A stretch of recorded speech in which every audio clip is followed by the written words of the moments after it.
致力推广茶叶文化台南市茶叶促进会，伫每当春暖花开时，拢会伫台南市文化中心举办春日茶会，将茶文化甲多元艺术结合，安排一系列精彩丰富的茶叶活动，甲爱茶民众做好分享茶叶美好。台南茶联呢，这一次在3月19到21呢，举办了春日茶会。那茶会的名称叫做春烹茗艺弄堂。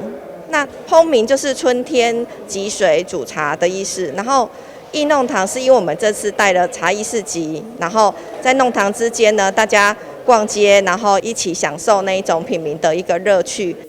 去年因为疫情的缘故，春日茶会曾经停办一届。好佳在台湾的防疫工作做得真好，无发生重大的疫情事件。主办单位配合政府防疫政策，今年的茶会每一个时段只安排来茶席，一次只有6席。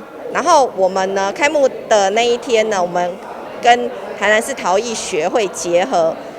那台南市陶艺学会的陶艺家呢，会跟我们的茶艺师会有一个共同的展演的活动。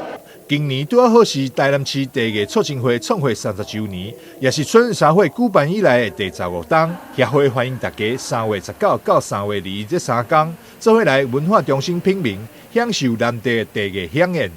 台南新闻张硕伟采访报道。